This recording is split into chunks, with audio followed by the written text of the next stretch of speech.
Muy buenas noches, mis queridos amigos. Dios les bendiga a todos grande y abundantemente. De inmediato, pues les invito para que ahí donde te encuentres, pues inclina tu rostro y vamos a orar. Padre nuestro que estás en los cielos, gracias te damos, Señor.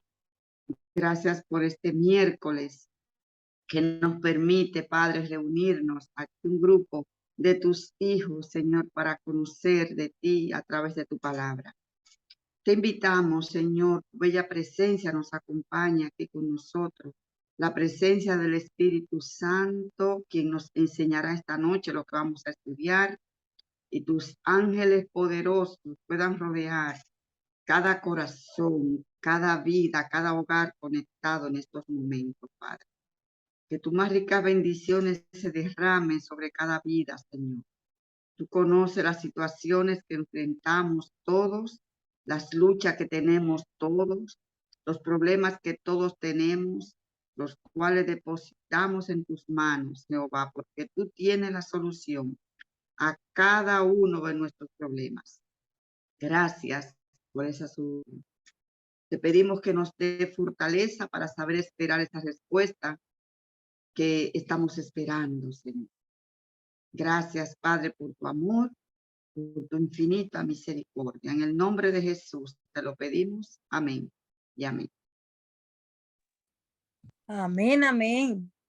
Bueno, ahora toca darle las más sinceras y cordiales bienvenida a todos y todos los que nos encontramos, los hermanos, los amigos, también las personas de Facebook. Le damos un gran abrazo a todos en esta noche de estudio y aprendizaje de su palabra. Los que estamos en este momento ahora son el anfitrión, Ávila, buenas noches. Firmenia, buenas noches. A Dulce también. A LC Minaya, muy buenas noches. Bienvenido o bienvenida. Y a Rodolfo Batista, bienvenido.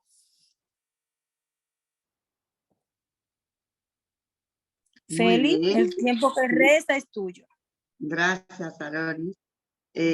Sí, pues le damos a todos esa bienvenida a Loris con un abrazo inmenso a cada uno de los que se han conectado. Y yo me van a permitir saludar con mucho cariño también a mi querida hermana María. María, licenciada Minaya, pertenece a mi iglesia donde asisto. Así es que un abrazo grande para ella y su esposo. Y que Dios les bendiga grande y abundantemente. Y gracias por acompañarnos en esta noche. Y a todos ustedes que ya se han conectado para seguir estudiando este lindo seminario acerca de los tres ángeles. La verdad que es un seminario que te llena de ricas bendiciones. No sé, a mí me pasa. Cada vez que me siento aquí con ustedes a compartirlo, pues me siento sumamente como cuando usted come una buena comida. Y es de gran bendición porque aprendemos mucho de la palabra de Dios. Señor bendiga grandemente al pastor Esteban Bor, quien fue que lo preparó este seminario tan interesante y de tanta bendición para todos nosotros. Así es que vamos a continuar porque estamos ahora en la parte de la fornicación de Babilonia. Ustedes saben que hemos pasado por tres fases: el espíritu de Babilonia, quién es Babilonia, por qué cae Babilonia con ese vino de Babilonia, que son estas falsas doctrinas que se le está enseñando a todo el mundo. Y ahora estamos con este espíritu con la fornicación, perdón, de Babilonia. ¿Por qué y cómo es que Babilonia fornica? ¿Qué es lo que pasa aquí? Y lo vamos a ver mucho más claro, porque ahora estamos estudiando los eventos finales dentro de esos eventos finales de los últimos días en la vida de Cristo. Así es que esos eventos en los últimos días de la vida de Cristo, lo que él pasó, lo que él sufrió a mano de la iglesia apóstata de aquella época y a manos del poder político y cómo esos poderes se unieron, es lo que también el pueblo de Dios va a sufrir al final de la historia de este mundo. O sea que está muy interesante esta comparación, ¿verdad?, que hay entre ambos eventos. Así es que vamos a continuar, por supuesto, ya con la última parte, la tercera parte de la fornicación de Babilonia. diciendo pues que los líderes influyen sobre el pueblo, los líderes religiosos influyen sobre el pueblo. Los miembros de las diversas sectas judías no fueron los que lideraron el clamor por la muerte de Jesús. Fueron los líderes religiosos los que influyeron sobre el pueblo para que clamaran por la crucifixión de Jesús, que pidieran la crucifixión de Jesús. En Mateo capítulo 27, versículo 20, ten tu Biblia en mano para que vaya ahí leyendo junto conmigo.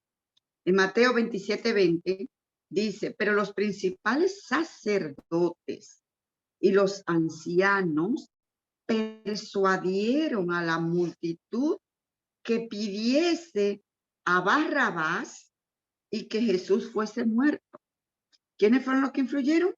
Pues los principales sacerdotes y los ancianos sobre el pueblo, para que el pueblo pidiese mejor a Barrabás y mataran a Jesús. Entonces, aquí vamos a ver ahora una alta traición y la fornicación. Claramente, verán ustedes qué interesante. El clímax del juicio civil de Jesús ocurrió cuando Pilato puso a Jesús y a Barrabás. Él puso aquí a un lado a Barrabás y a otro lado puso a Jesús. Lo puso lado a lado ahí en el pretorio y les preguntó a los judíos a quienes querían que soltara. ¿Se acuerdan de la historia? En su respuesta, los líderes judíos cometieron fornicación y traición contra Dios. ¿Por qué contra Dios que va todo esto? Rechazaron a su legítimo esposo. ¿Quién es el esposo? Cristo, ¿verdad? A su legítimo esposo y cometieron adulterio o fornicación, mejor dicho, con César. Interesante, muy interesante. En Juan capítulo 19, busquen en su Biblia, Juan capítulo 19, versículos 13 hasta el 15. Y dice lo siguiente. Entonces Pilato, oyendo esto, llevó a Jesús y se sentó en el tribunal, en el lugar llamado el Losado, que en hebreo quiere decir Gabata. El versículo 14 dice, era la preparación de la Pascua.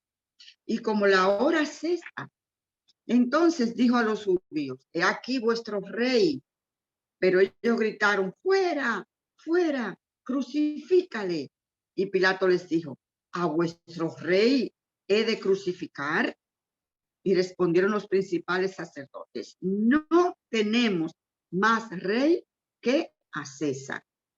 No tenemos más rey que a César. Recuerden que la semana pasada dijimos que a Pilato le pillaron porque Pilato iba a declarar a Jesús inocente, pero le metieron esa trampa diciéndole que si él reconocía que Cristo era el rey, pues iba en contra de César. Eso iba a ser terrible. Entonces ahí vino la situación. Entonces, porque Pilato veía que Jesús era injusto, inocente. Entonces, vemos aquí que ellos no quisieron a más rey que a César. Y aquí vemos que es la fornicación, rechazando a Cristo el esposo. Jesús es el esposo. Rechazan a Cristo y eligen a César. Y ahí vemos la fornicación en la relación, fornicación contra Dios. Al reclamar a César como su rey, negaron a Jesús, el rey de reyes. Y al fornicar con el Estado romano, la iglesia de la época se convirtió en ramera. Recuerden que estamos hablando de esa gran ramera, de esa gran Babilonia que ha caído, como dice Apocalipsis 14:8. Y vemos cómo esa gran ramera, esa iglesia, perdón, de la época de Cristo, se convierte en ramera. ¿Por qué? Porque fornica con el Estado. Yo quiero que ustedes vayan ya pensando y encajando bien todas las piezas de lo que hemos estado hablando, del evento, esos eventos de la época de Cristo y lo que va a acontecer y lo que está pasando en nuestra época actualmente también. Y se dará ya al final de la historia, se completará el cuadro completo, valga la redundancia. Entonces, vemos que esta iglesia de la época se convierte en ramera porque fornica con el Estado. Jesús había venido para casarse con el pueblo de Israel y era el esposo haciendo todo lo posible para enamorar a Israel. Pero ellos escogieron a César en vez de escogerlo a él. En verdad, los judíos aborrecían el poder de Roma. Ellos en realidad lo aborrecían, ellos no querían estar bajo el yugo romano. Solo querían usarlo para destruir a Cristo. Fíjense, ellos rechazaban, ellos no querían estar bajo ese yugo romano, pero lo utilizaron única y exclusivamente para destruir a Jesús.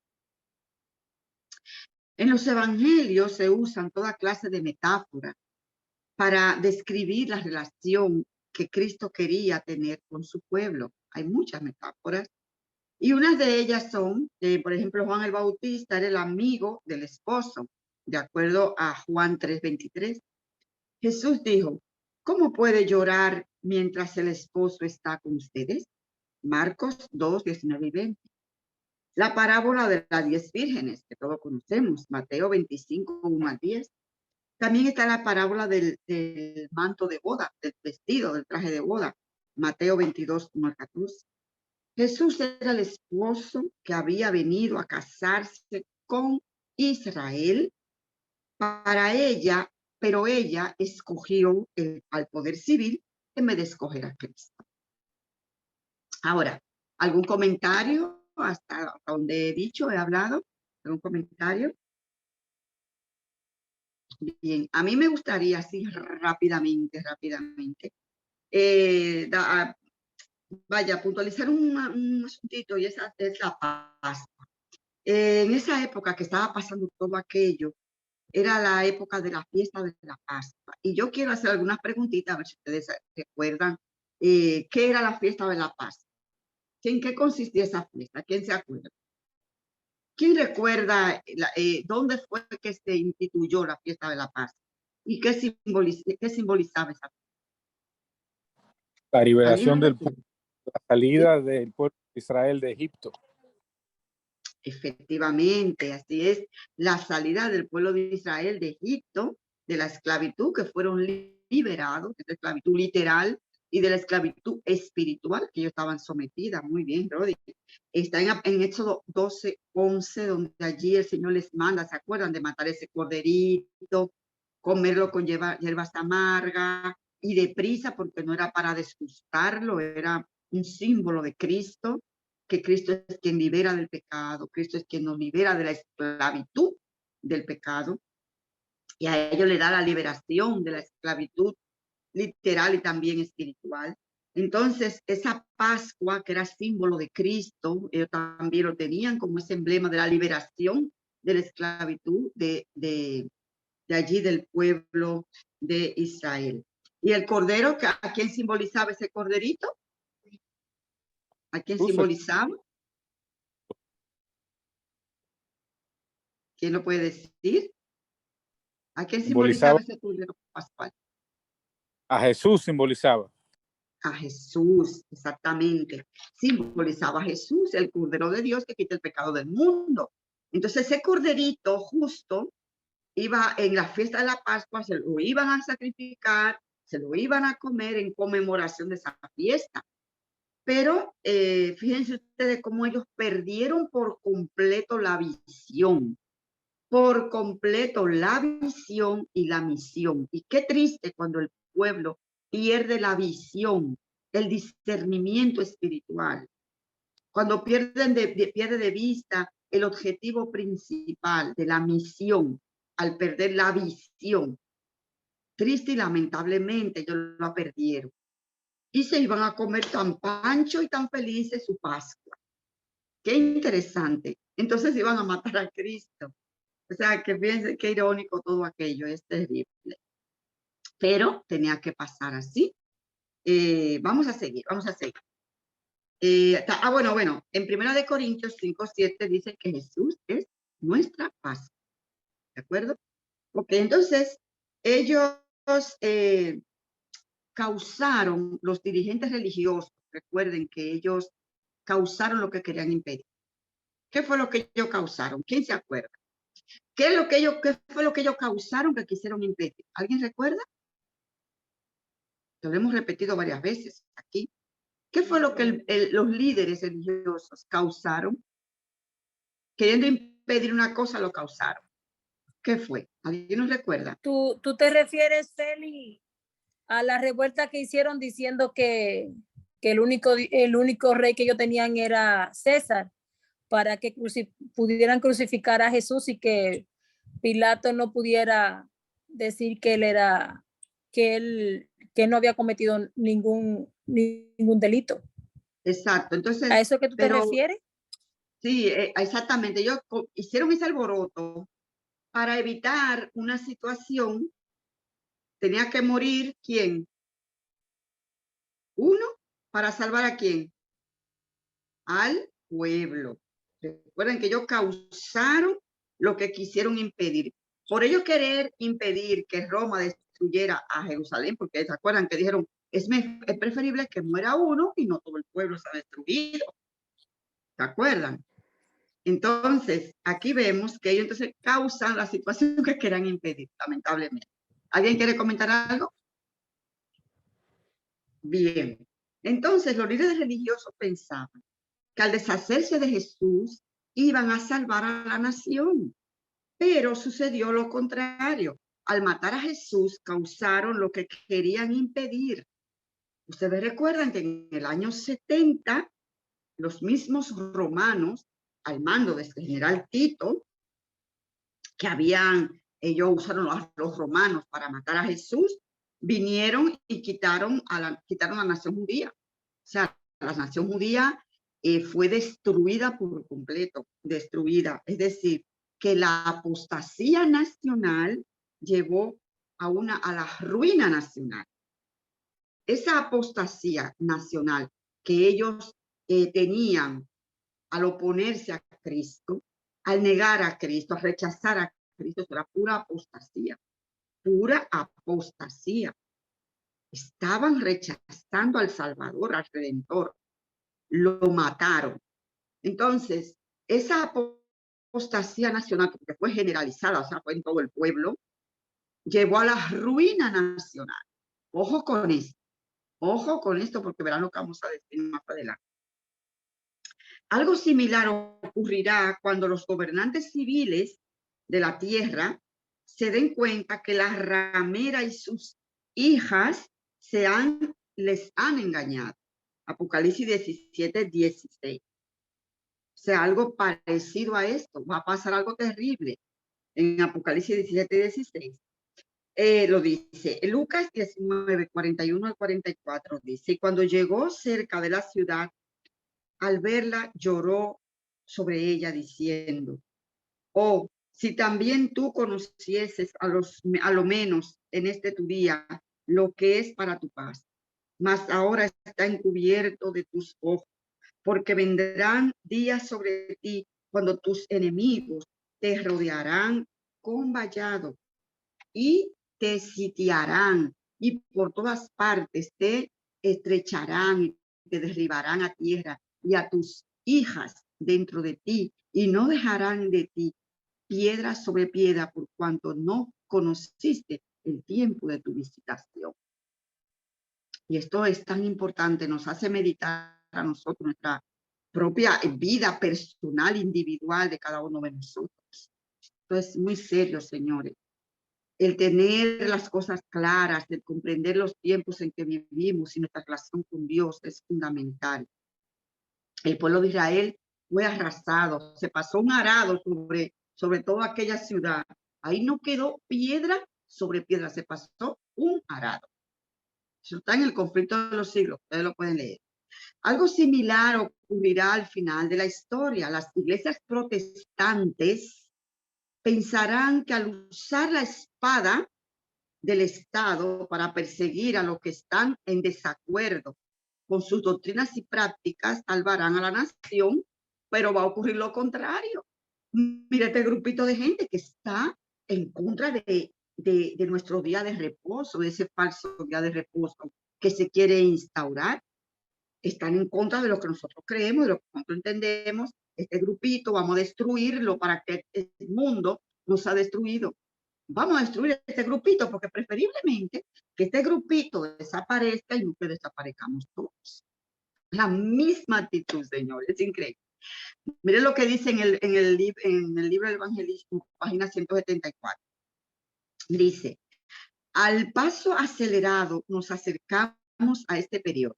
Cuando las iglesias protestantes se unan, las iglesias protestantes se unan con el poder secular para apoyar una falsa religión, abro un paréntesis, lo digo yo, una falsa religión que se va a instaurar en el mundo entero. No va a ser en una zona local, esto va a ser global por completo va a ser. Cierro paréntesis. Entonces, para apoyar una falsa religión a la cual se opusieron sus antepasados, soportando la más terrible persecución. Entonces, el día de descanso papal será hecho obligatorio por la autoridad combinada de la Iglesia y del Estado. Habrá una apostasía nacional que concluirá con la ruina nacional. Evangelismo, página 174. Interesante. ¿Algún comentario? ¿Algún comentario al respecto de lo que he dicho ahora? ¿No? Ok, vamos a seguir. Entonces, la espada de la iglesia surge después del Pentecostés. Hubo una espada en los 1260 años proféticos, que fue la Inquisición.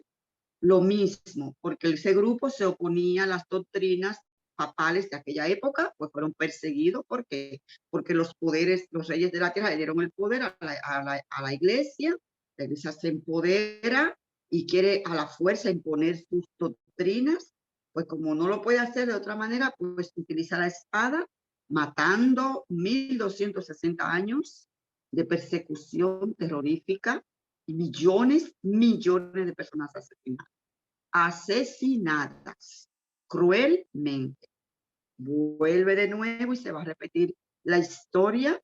Se repitió cuando los apóstoles y luego se repetirá al final de la historia de este mundo. Miren, la espada viene ahora después del Pentecostés. En el libro de los Hechos nos dice, aunque rapidito que tenemos que concluir este capítulo ya hoy, nos dice que Jesús envió a los apóstoles, ¿verdad?, para predicar el evangelio y que todo el mundo se arrepintiera de sus pecados.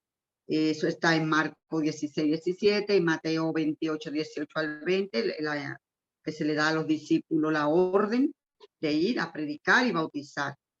Entonces, ahora vemos qué pasa aquí ahora en el libro de los Hechos, nos narra qué fue lo que ocurrió cuando los discípulos reciben el Espíritu Santo, son llenos del poder de Dios, salen a predicar, surge algo terrible. Hechos 1:8 dice, pero recibiréis poder cuando haya venido sobre vosotros el Espíritu Santo y me seréis testigos en Jerusalén, en Judea, en Samaria y en los últimos de la tierra. A fin de poder cumplir esta tarea, Cristo les entregó a sus seguidores una espada. A ver, ¿quién me puede decir cuál fue la espada que Cristo le entregó a los seguidores suyos? A ver, ¿quién me lo puede decir? Ya Patricia, mi hija, me ha contestado. A ver si alguno se anima aquí en la sala. ¿Algún otro más? ¿Cuál fue la espada que Cristo le entregó a los seguidores? A sus seguidores. Bien, no. La espada, señores. La espada del Espíritu. Efesios 6:17. Miren lo que dice. Y tomad el yelmo de la salvación, donde está la armadura de Dios. El yelmo de la salvación y la espada del Espíritu, que es la palabra de Dios. La espada, señores, de 2 filos. La palabra de Dios. Esa fue la espada que Cristo le entregó a sus discípulos. Entonces, el fruto de la labor de los apóstoles fue que miles de ministros y laicos abandonaron la iglesia apóstata y se unieron al movimiento cristiano. Eso está en Hechos capítulo 2 en adelante. Jesús no les autorizó a sus seguidores que usaran la espada del poder civil para cumplir su labor. O sea, que no usaran la espada, o sea, esa espada de metal afilada, no. Esa espada de 2 filos que tenían los romanos utilizaban una espada de 2 filos. Por eso se compara la palabra de Dios como esta espada de 2 filos. Porque tenía filo por ambas partes. O sea, no, sabes que los cuchillos o las espadas, algunas tienen un solo filo, que tenía 2. Pero Jesús no le entregó esa espada a ellos. Jesús le entregó a ellos la espada de la palabra de Dios. Jesús les autorizó a sus seguidores que usaran la espada, que no usaran la espada del poder civil para cumplir su labor. Más bien Jesús les anunció que la espada se levantaría contra ellos. Esta espada de 2 filos, que era la espada del poder civil, se iba a levantar en contra de ellos. Jesús se lo dijo en Mateo capítulo 10, versos 34 al 39, que dice: no penséis que he venido a traer paz a la tierra. No he venido para traer paz, sino espada. Porque he venido para poner en disensión al hombre contra su padre, a la hija contra su madre, a la nuera contra su suegra. Y los enemigos del hombre serán los de su casa. Los enemigos del hombre serán los de su casa. Dice el verso 37, y el que ama a padre o madre más que a mí, no es digno de mí. El que ama a hijo o hija más que a mí, no es digno de mí. Y el que no toma su cruz y sigue en pos de mí, no es digno de mí. El que haya su vida, la perderá, y el que pierde su vida por causa de mí, la hallará. Eso está en Mateo 10, 34 al 30. La espada del poder civil. Vamos a ver. Hay otra espada que menciona el Nuevo Testamento, es la espada que no le pertenece a la iglesia, sino al poder civil. Dios estableció el poder civil y le concedió una espada para mantener el orden en la sociedad, para proteger a los padres, la vida, el matrimonio, la propiedad, la reputación. Dios les autoriza a los poderes civiles que usen esta espada para castigar a los que violan la segunda tabla de la ley de Dios. Me doy a entender. Es decir, Dios le ha dado a los seres humanos esa autoridad de legislar, ¿verdad? Porque esa espada del poder civil, digamos, es la ley, digamos así, las leyes que están hechas por el hombre, basadas, muchos de ellas, en esa segunda tabla de los 10 mandamientos, que habla de amarás a tu prójimo como a ti mismo. Ahí no matarás, no cometerás adulterio, no hurtarás, no hablarás contra tu prójimo por testimonio, etcétera, etcétera, etcétera. Porque una cosa lleva a la otra, ¿no? Codiciará, el que codicia, a lo mejor, pues, codicia un bien ajeno, mata para conseguir ese bien. Si tiene envidia, o sea que una cosa siempre lleva a la otra. Entonces, esa tabla de la ley es protegida por las leyes civiles. ¿De acuerdo? Es protegida por leyes civiles. O sea, si a ti te roban, pues tú denuncias y enseguida, pues, puedes denunciar, viene la policía, o sea, que te protege la espada civil. Y Dios instituyó esa espada civil. ¿Para qué? Para el cuidado de la sociedad. En Romanos capítulo 13, 1 al 10 dice: sométase toda persona a las autoridades superiores, pero no hay autoridad sino de parte de Dios, y las que hay por Dios han sido establecidas. ¿Está claro? De modo que quien se opone a la autoridad o lo establecido por Dios, resiste.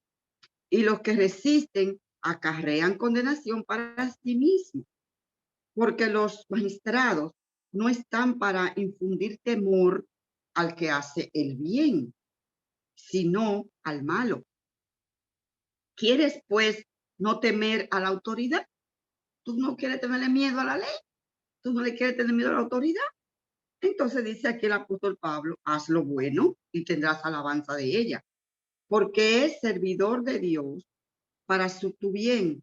Pero si haces lo malo, porque si haces lo malo, teme, porque no en vano lleva la espada, pues es servidor de Dios, vengador para castigar al que hace lo malo. Verso 5, por lo cual es necesario estarles sujetos, no solamente por razón del castigo, sino también por causa de la conciencia. Pues por esto pagáis también los tributos, porque son servidores de Dios que atienden continuamente a esto mismo. Pagad a todo lo que debéis, al que tributo, tributo, al que impuesto, impuesto, al que respeto, al que respeto, respeto, al que honra, honra. No debáis nada a nadie, sino el amaros unos a otros, porque el que ama al prójimo ha cumplido la ley. Porque no adulterarás, no cometerás adulterio, no hurtarás, no dirás falso testimonio, no codiciarás, y cualquier otro mandamiento. En esta sentencia se resume: amarás a tu prójimo como a ti mismo. El amor no hace mal al prójimo, así que el cumplimiento de la ley es el amor. Está clarísimo, ¿verdad? En Romanos 13, 1 al 10, todo lo que Dios estableció, eso está bien claro, lo que le corresponde al César y lo que le corresponde a Dios. Cuando la apostasía entró a la iglesia se unió con el Estado y se repitieron las mismas escenas de juicio, la condenación y la ejecución de Cristo. En el libro de los Hechos no hay ni un vestigio de evidencia de que los apóstoles emplearan la espada civil para predicar el evangelio.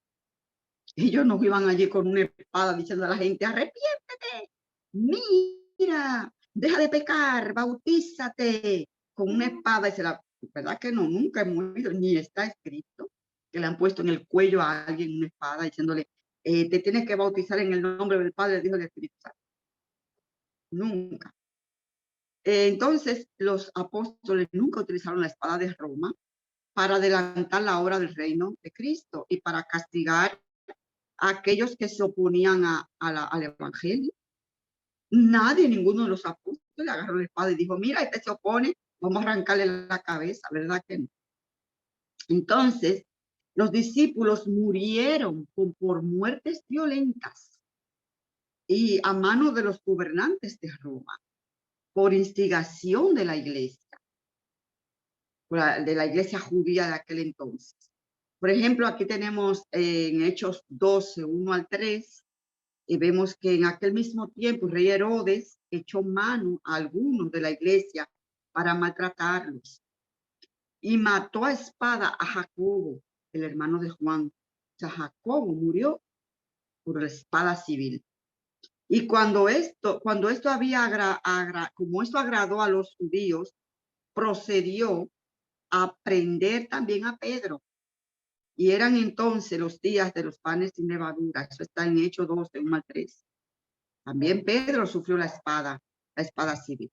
Según el libro de los Hechos, la iglesia judía apóstata constantemente apeló a los magistrados de Roma para encarcelar, azotar y matar a los seguidores de Jesús. Y ustedes, cuando pueden sacar tiempo y leer el libro de los Hechos, la palabra de Dios, Hechos de los Apóstoles, también en el libro del Nahuán, preciosa la historia.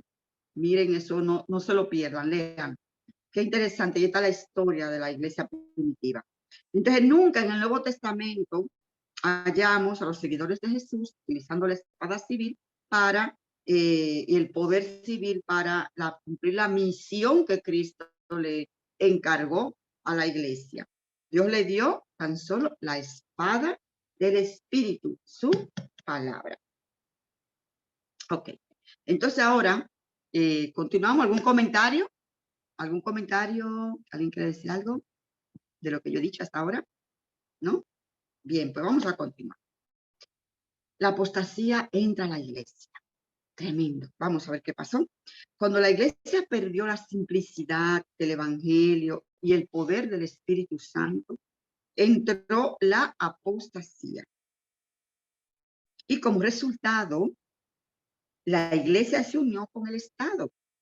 Lo mismo ocurrirá con el papado al final de la historia de este mundo. Recuerden ustedes que la iglesia primitiva fue corrompida, se dañó. Se introdujeron herejías, paganismo, hasta nuestros días. Lamentablemente, hasta nuestros días.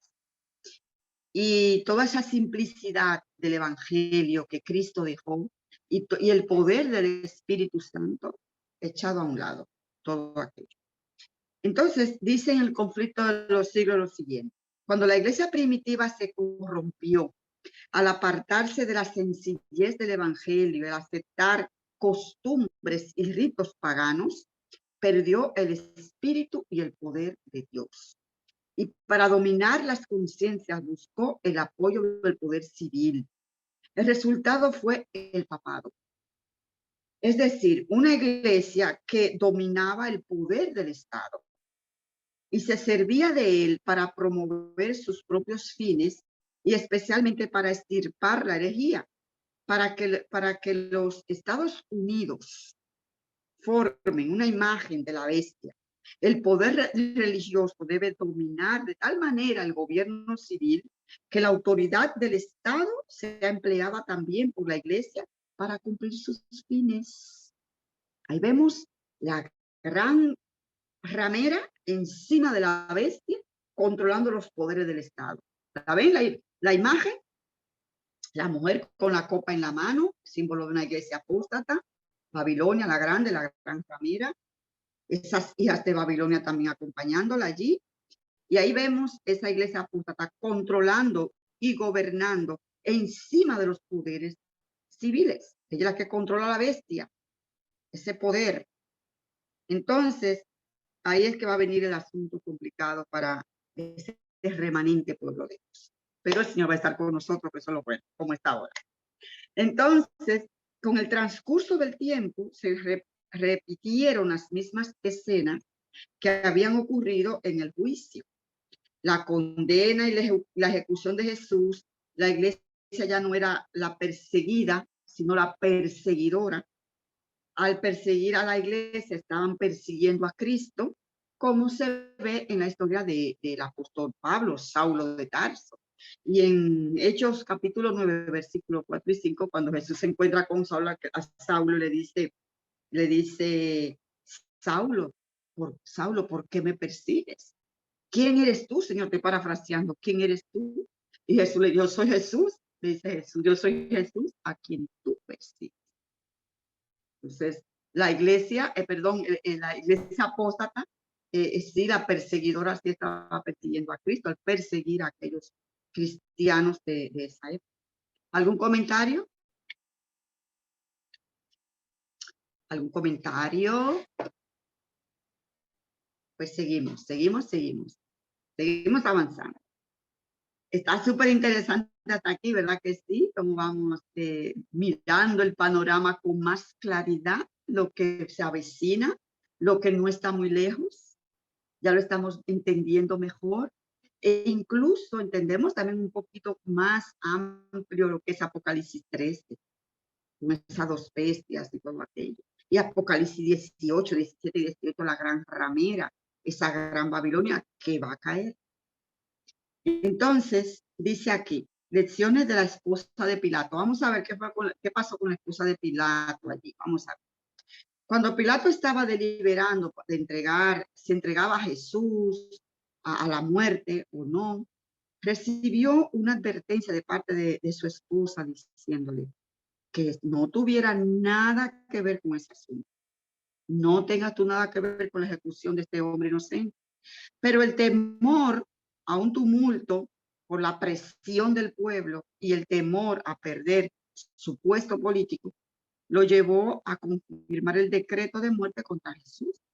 Pilato se lavó las manos, pero Dios no aceptó su ceremonia, pues después del milenio estará triste y lamentablemente Pilato fuera de la santa ciudad. Mateo 27, 19 dice, y estando él sentado en el tribunal, su mujer le mandó a decir, no tengas nada que ver con ese justo, porque hoy he padecido mucho en sueños por causa de él. En Mateo 27, verso 20 y 24 dice, pero los principales sacerdotes y los ancianos persuadieron a la multitud que pidiese a Barrabás y que Jesús fuera muerto. Viendo Pilato que nada adelantaba, sino que se hacía más alboroto, tomó agua, se lavó las manos delante del pueblo diciendo, inocente soy de la sangre de este justo. Allá vosotros. Allá ustedes. Yo no tengo nada que ver con eso. ¿Que no? Pilato. Ay, ay, ay, ay. Ay, ay, ay, ay. Bueno, vamos a seguir. Los eventos finales de Jesús ya estamos ya casi aterrizando. Falta un tramo todavía. Vamos a ver. Feli, Sí, disculpa sí. que te interrumpa. No, Así no, va a pasar, adelante. así va a pasar ahora también. Yo sé que van a haber políticos y muchas personas en el medio político y religioso que aunque no estén de acuerdo van a hacer lo mismo que Pilato. Lo mismo, por temor a que le quiten el cargo, por temor también a que lo persigan a ellos o que la turba, como dicen por ahí, los apedree. Eso va a pasar también. Claro, mi amor, porque nadie va a querer saber de ese grupito disidente, ese grupo que lo que causa es problema. Y ojo que hay una línea que yo resalté y que se resalta en este seminario de Mateo 10, 34 al 39, que dice, los enemigos del hombre serán los. Es decir, señores, va a haber cosas serán cosas sumamente interesantes. Mucho rechazo, no solamente de las autoridades políticas o civiles, religiosas, y también familiares. Por eso es que se lee aquí en el seminario ese versículo de Mateo 10, 34 al 39. Es muy, muy interesante. Es decir, que van a pasar cosas que no serán fáciles. Nada fácil, nada fácil. De hecho, yo recomiendo ver la película La Última Batalla. Yo sé que ustedes la han visto, o la mayoría, y el que no la ha visto se la recomiendo. Miren La Última Batalla y ahí ustedes se dan cuenta de cómo se levantan en la familia y en muchos lugares ese rechazo a ese grupo de personas que son distintos, ¿no? Bueno, Arodi, sí, así como tú dices, exactamente. Muchos se lavarán las manos. Vamos a pedir a Dios que nos ayude a que no seamos nosotros, que estemos de ese lado, sino que estemos del lado correcto. En los eventos finales de Jesús. La experiencia de Jesús se repetirá en su pueblo en las escenas finales de la historia. 3 veces Jesús le rogó al Padre que le diera permiso para salvar al hombre. Y esto yo lo voy a leer. Son unos párrafos muy, muy interesantes. Verán ustedes la belleza de nuestro amado Señor con más claridad. Qué lindo. De verdad que yo me emociono. 3 veces le rogó Jesús al Padre que le diera permiso para salvar al hombre. El cielo se entristeció al saber que el hombre estaba perdido y que el mundo creado por Dios iba a poblarse de mortales condenados a la miseria, a la enfermedad y la muerte. Esta fue una visión que vio Elena White. Sin remisión para el ofensor. Toda la raza de Adán debía morir. Vi entonces al amable Jesús y contemplé una expresión de simpatía y tristeza en su semblante. Luego lo vi acercarse a la deslumbrante luz que envolvía al Padre. El ángel que me acompañaba dijo, está en una conversación íntima con el Padre. La ansiedad de los ángeles era muy viva mientras Jesús estaba conversando con su Padre. 3 veces quedó envuelto por la resplandeciente luz que rodeaba al Padre. Y la tercera vez salió de junto al Padre, de modo que ya fue posible ver su persona. Su semblante era tranquilo, exento de perplejidad y turbación, y resplandecía de amor y benevolencia, inefable. Dijo entonces a los ángeles que había hallado en un medio para salvar al hombre perdido, que él había estado intercediendo con su Padre y había obtenido el permiso de dar su vida como rescate para la raza humana y de tomar sobre sí la sentencia de muerte a fin de que por su medio pudiese el hombre encontrar perdón. para que por los méritos de su sangre y su obediencia a la ley de Dios, obtuviese el favor del Padre y volviese al hermoso huerto del cual había sido expulsado. Entonces volvería a tener acceso al fruto glorioso e inmortal del árbol de la vida, cuyo derecho había perdido. Señores, qué cosa tan hermosa. Como Cristo conversa con su Padre por 3 veces allí. Ustedes creen, no es fácil. Y nosotros los que somos padres, madres, desprenderte de un hijo, es difícil. El padre ama a su hijo. Ese papá, ese padre que también nos ama, dice, porque de tal manera, oye, de tal manera amó Dios, el Padre, al mundo, a ti, a mí, que dio a su único hijo. ¿Tú te crees que nada más, no solo con pensar cómo estamos viviendo nosotros en este mundo, señores, rodeados de gente hipócrita, egoístas, malas, envidiosas, chismosas, mentirosas? Y que Jesús vivió lo mismo, rodeado de gente igualita, así como tú y yo vivimos con gente de toda clase, que lo que quieren es el mal para el otro, que lo que buscan es meterle el pie para que se caiga, que le quieren quitar el puesto, que quieren esto, que... Señores, que si te pudieran arrancar la causa, te la arrancaran para quitarle lo que es tuyo. Cristo vivió en este mismo mundo, en este planeta.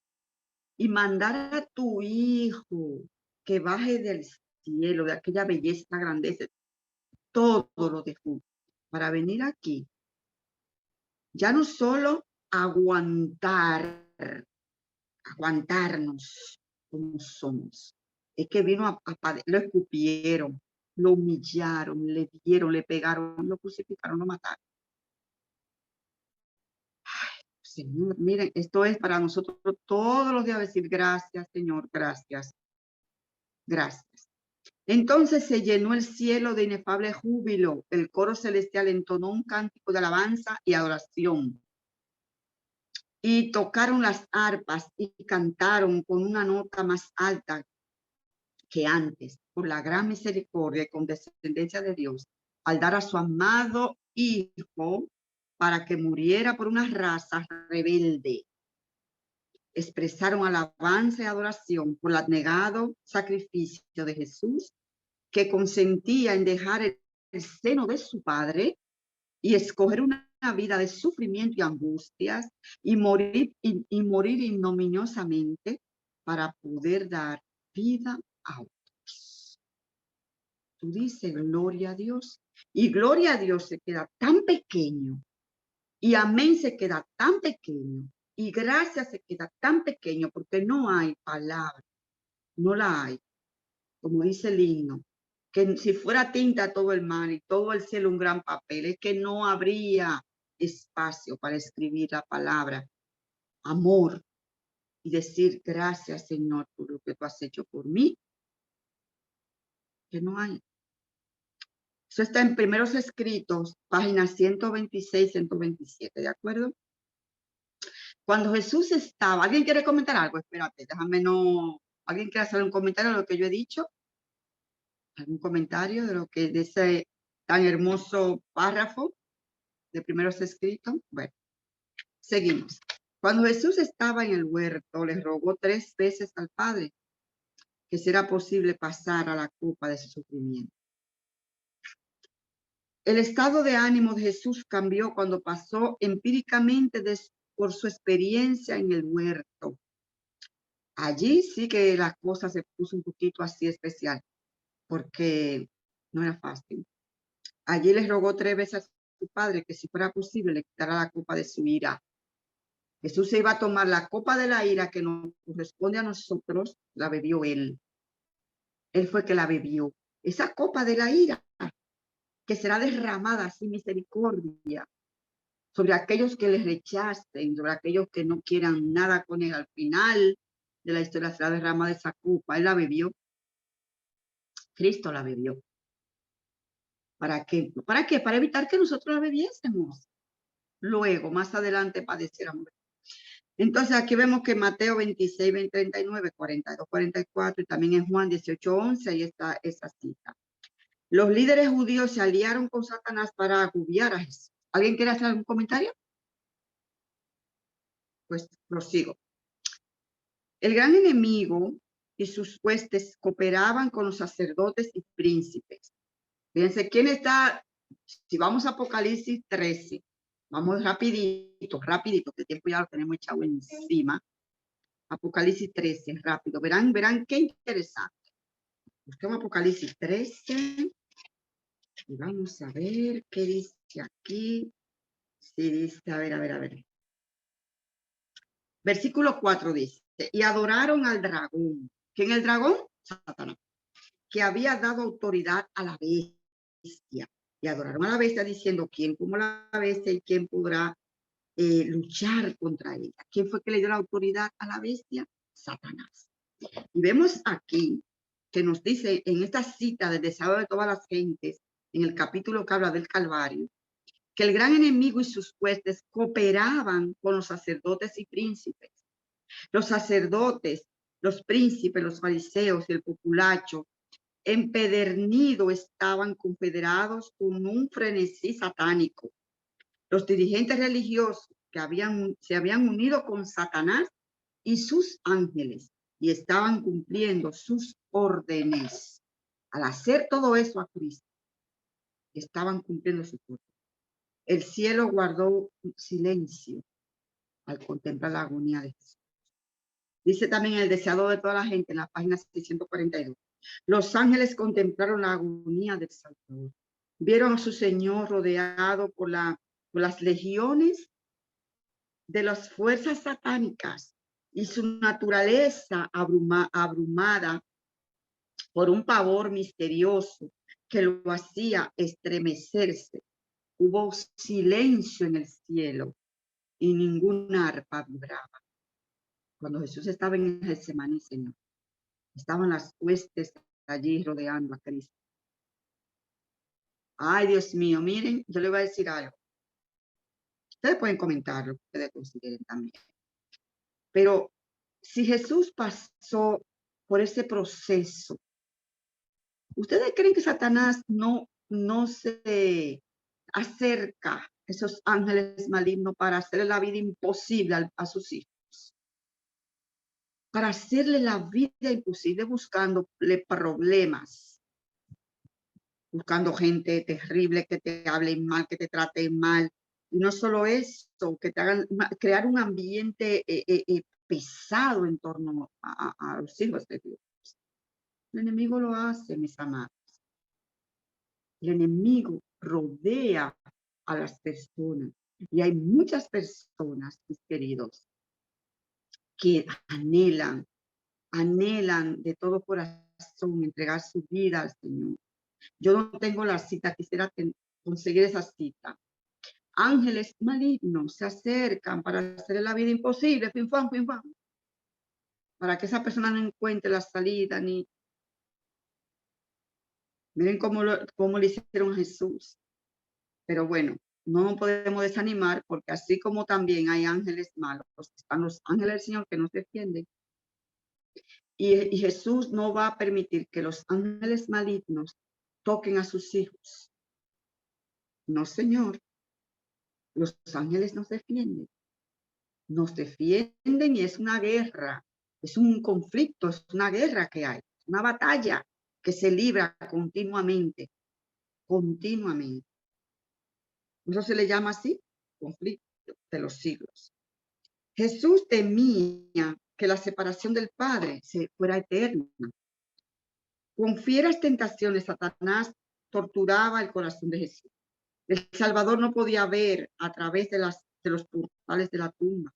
La esperanza no le presentaba su salida del sepulcro como vencedor, ni le hablaba de la aceptación de su sacrificio por el Padre. Temía que el pecado fuese tan ofensivo para Dios que su separación resultase eterna. Fíjense qué terrible agonía pasó Cristo. Es tan terrible el pecado, mis amados, que él dijo, ay Dios, él pensaba que eso lo iba a separar eternamente de su Padre. Entonces Jesús venció por la fe en las promesas de su Padre. Una vez, esto se ve por lo que Jesús dijo en la cruz. Padre, en tus manos encomiendo mi espíritu. ¿Confió en quién? En su. Los eventos finales del pueblo de Jesús. Juan 16, 1 al 3 dice: estas cosas os he hablado para que no tengáis tropiezo. Os expulsarán de las sinagogas, y aún viene la hora cuando cualquiera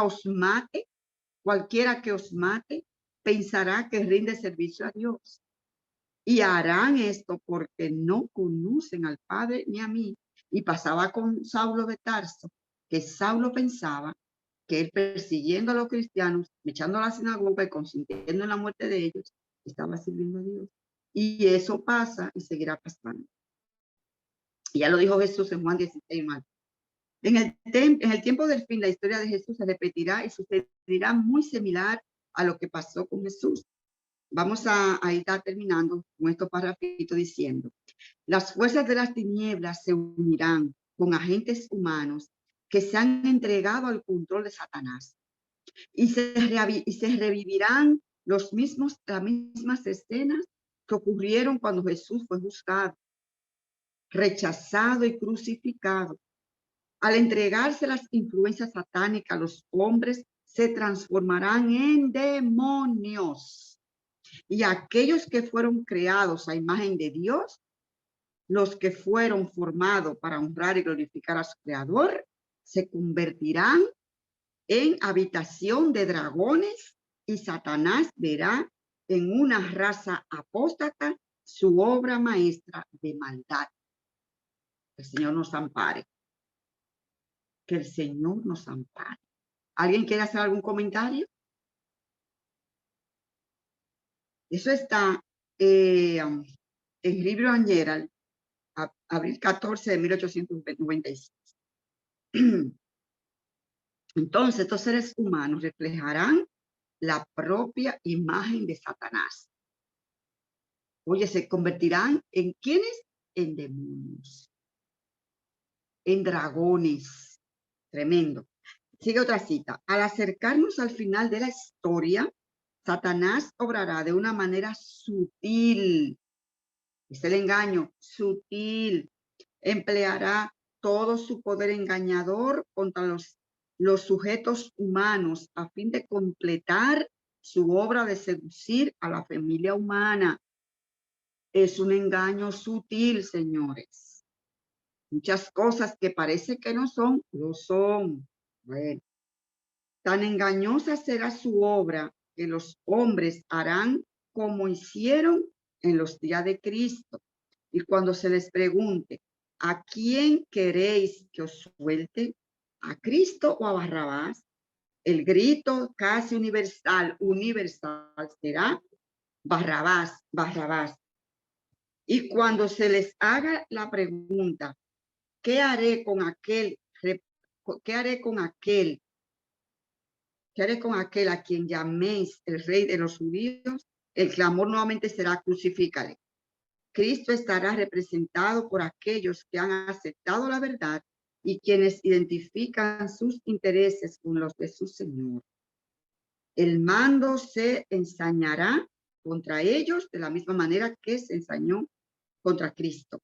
Y los discípulos de Cristo sabrán que no se les tratará mejor que lo que le fue tratado su Señor. Pero Cristo identificará sus intereses con los de aquellos que lo han aceptado como Salvador personal. Cada insulto, cada reproche, cada acusación falsa contra ellos, por los que apartaron su oído de la verdad para no creer a las fábulas, recaerá sobre los culpables, quienes se lo hicieron a Cristo en la persona de sus santos. Eso está también en las revistas New Herald, abril 14, 1896. Nos sentiremos separados de Dios. ¿Será así? ¿Algún comentario? ¿Algún comentario referente a lo que estoy diciendo? Terminamos. Nos sentiremos separados de Dios. Mientras Satanás acusa al pueblo de Dios, haciendo hincapié en sus pecados, el Señor permite probarlos hasta el extremo. La confianza en ellos, en Dios, su fe y su firmeza serán rigurosamente probados. El recuerdo de su pasado hará decaer sus esperanzas, pues es poco el bien que pueden ver en toda su vida. Reconocen plenamente su debilidad e indignidad. Satanás trata de aterrorizarlos con la idea de que su caso es desesperado, de que las manchas de su impureza no serán jamás lavadas, y espera así aniquilar su fe, hacerles ceder a sus tentaciones y alejarlos de Dios. Conflicto de los siglos, página 676, 677. Aquí vemos, señores, cómo Satanás va a acusar, digamos así, él va a acosar a los hijos de Dios, a lo de su pueblo, al final de la historia de este mundo. Permiso.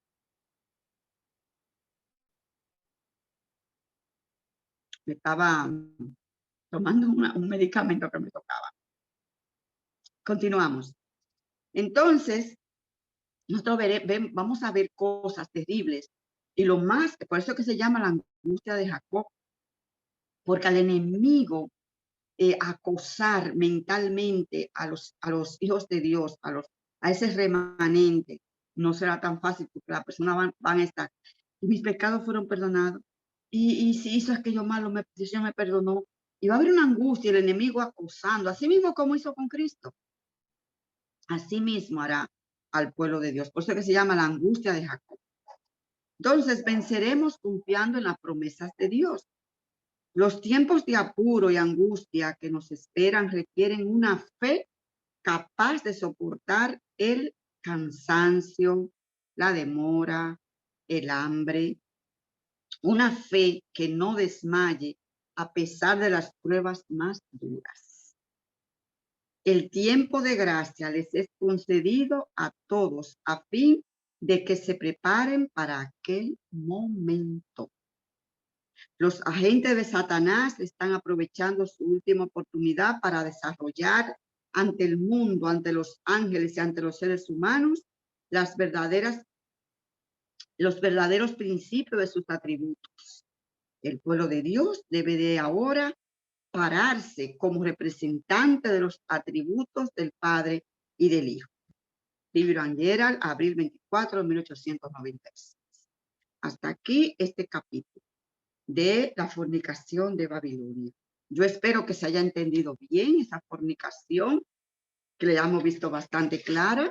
Son cosas que se dan, que se está todavía en este proceso de fornicación y que va a llegar, claro, a un punto en que se verá con más claridad al final de la historia de este mundo. Lo que sí, mis amigos, mis amados, me van a perdonar que me he tomado unos minutitos más. Lo más importante de todo esto es el parrafito que leí, que en el tiempo de apuro y angustia que nos espera se requiere una fe capaz de soportarlo todo. En el libro, perdón, en la matutina Alza tus ojos del 27 de febrero dice: la fe es la verdadera sangre vivificadora del alma. Su presencia proporciona calor, salud, estabilidad y buen juicio. La fe. ¿Qué necesitamos ahora, hoy? Fe. ¿Qué tenemos que pedir? Fe. ¿Qué tenemos que reclamarle a Dios? Fe. Pon en cada uno de nosotros esa fe como el grano de mostaza. Porque es necesaria la fe, necesaria para poder vivir en este tiempo tan difícil. Y lo que se avecina, para poderlo soportar. Fe para no deshonrar a Dios. Fe para poder ser leal a Dios ahora, hoy, para obedecer a Dios hoy, en las cositas pequeñas, en lo más fácil, no hay problema, no hay ninguna situación que nos esté privando ahora mismo de nada.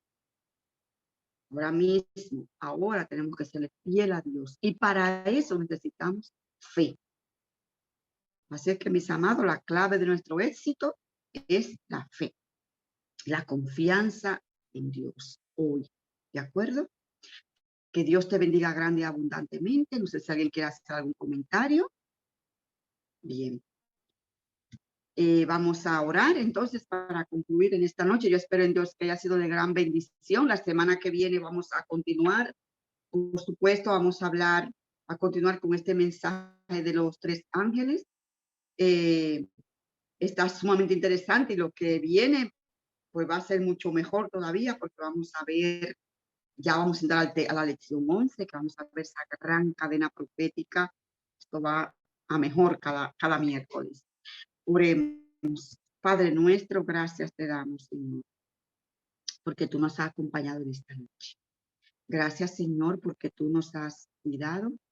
Gracias, Señor, porque tú nos has enseñado tu palabra, porque hemos podido ver con claridad todo el panorama que se avecina, Señor, por lo que ya tú pasaste, viviste, y lo que se avecina para tu pueblo.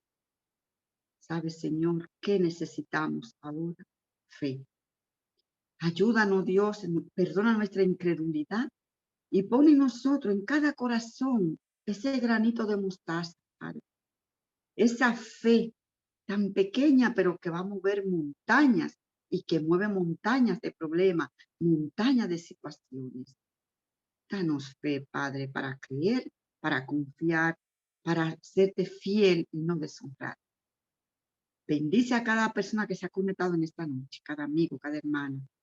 Que tu Santo Espíritu les siga motivando a buscarte y a entregarse a ti completamente. Te lo pedimos en el nombre de Jesús. Amén y amén. Hasta el viernes. Tenemos una programación preciosa el viernes, no te la pierdas. Y el miércoles nos vemos. Un abrazo. Concluimos con el himno 301.